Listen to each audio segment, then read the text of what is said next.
90 రోజుల కోర్సు పూర్తి చేస్తే చాలు 100% ప్లేస్మెంట్ సపోర్ట్ తో సాఫ్ట్వేర్ జాబ్ మీ సొంతం. వెంటనే కోడ్ జ్ఞాన్ డెస్టినేషన్ ని సంప్రదించండి.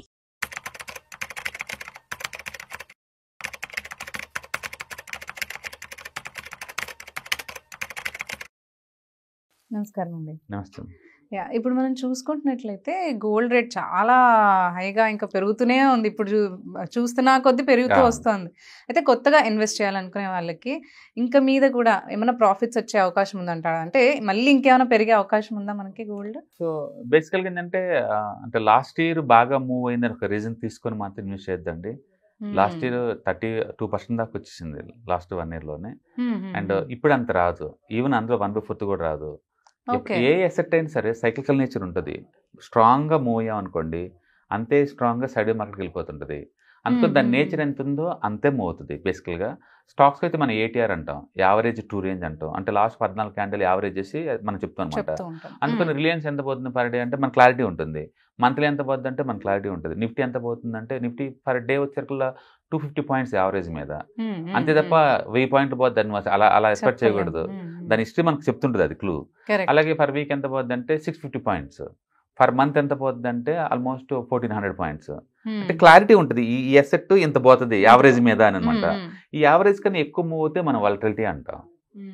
ఇది దాటి ఎక్కువ మూవ్ అయిందంటే వాలటిలిటీ వచ్చింది అనుకోండి, తర్వాత ఏమంటే వాలటిలిటీ కూల్ అయ్యి నేరో రేంజ్కి వెళ్ళిపోద్ది మళ్ళీ. అంటే ప్రతి అసెట్ కి ఈ క్వాలిటీ ఉంటుంది. అందుకని పరిగెత్తుకుంటూ పోతే అంటే పోవు. ఈవెన్ రియల్ ఎస్టేట్ కూడా చూడండి, ఒక 5 years మూవ్ అయింది అనుకోండి, నెక్స్ట్ 5 years ఆగిపోతాయి, డౌన్ అవుతాయి. అలాగనే ఈవెన్ గోల్డ్ కూడా అంతే. అంతెందుకు లాస్ట్ 1 month లో గోల్డ్ పెరిగింది 4% అండి. లాస్ట్ 1 month లో 4% చాలా ఎక్కువలా కనపడుతుంది కదా. మ్యూచువల్ ఫండ్స్ 10% పెరిగినాయండి లాస్ట్ 1 month లో. మ్యూచువల్ ఫండ్స్ 1 month లోనే 10% పెరిగినాయి, బట్ గోల్డ్ పెరిగింది 4%. అందుకని గోల్డ్ లాస్ట్ 1 year లో 30% పెరిగింది కదా అని ఒక రీజన్ తోటి అయితే రాకూడదండి. ఇన్ఫాక్ట్ ఈ సంవత్సరం గోల్డ్ మీద కాతుకుత ప్రాఫిట్ బుక్ చేసుకొని కొంచెం స్లో అవటం బెటర్. మీరు హెడ్జింగ్ కోసం అయితే పెట్టచ్చు, ఇయర్లీ యావరేజ్ మీద ఒక 10 to 12% కోసం అయితే పెట్టచ్చు. బట్ లాస్ట్ ఇయర్ రిటర్న్స్ లాగా వస్తే మాత్రం అది వర్కౌట్ అవ్వదు. ఎందుకంటే సెంట్రల్ బ్యాంక్ సపోర్ట్ చేస్తున్నాయి కాబట్టి గోల్డ్ ప్రైస్ సస్టైన్ అవుతుంది. అదేదో కొలాప్స్ అవుద్దని కాదు, బట్ టైం కరెక్షన్ ఖచ్చితంగా వెళ్తుంది. ఈక్విటీ కనుక పర్ఫామ్ చేస్తుంటే కనుక ఖచ్చితంగా గోల్డ్ స్లో డౌన్ అవుతుంది.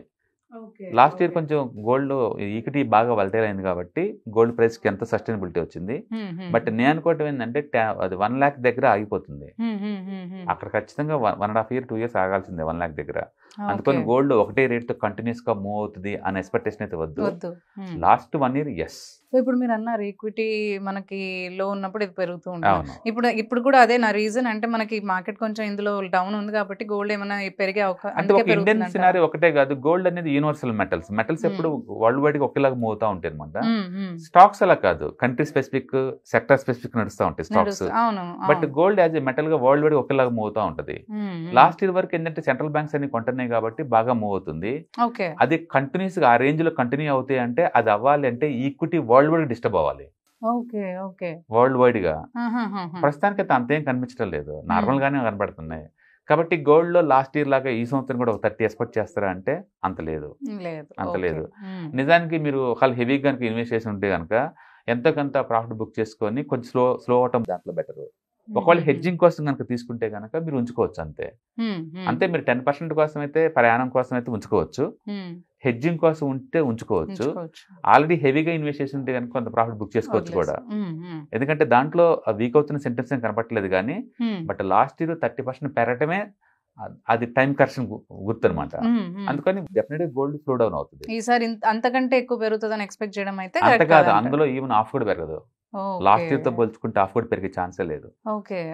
మనకు అది నిఫ్టీలో క్లియర్ కనపడుతుంది. నిఫ్టీ కనుక 20% దాటింది అనుకోండి, next year single digit. Nifty కనుక 30% పెరిగింది అనుకోండి, 2 years సింగిల్ డిజిట్. అంటే ఏంటంటే అది 12% పెరుగుతుంది. అంతకంటే ఎక్కువ పెరిగావో నెక్స్ట్ ఇయర్ టైం కరెక్షన్ వస్తుంది. అంటే ప్రైస్ కరెక్షన్ కానీ టైం కరెక్షన్ కానీ ఏ ఎసెట్ కానీ సరే కంపల్సరీ.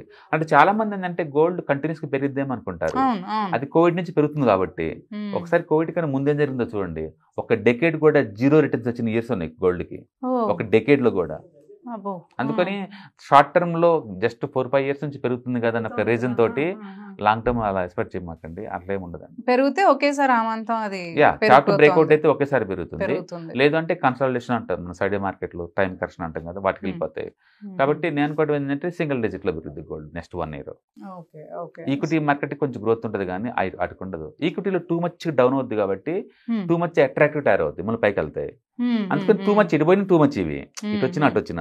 గోల్డ్ అలా కాదు, చాలా కామ్ గా స్లోగా మూవ్ అవుతా ఉంటుంది. దాని మన 1 సంవత్సరం పెరుగుద్ది, ఇది పెరిగినందుకు కాంపెన్సేషన్ కింద మళ్ళీ 2-3 years స్లో డౌన్ అవుతుంది, మళ్ళీ పెరగడం మీనది, అట్లా ఉంటది.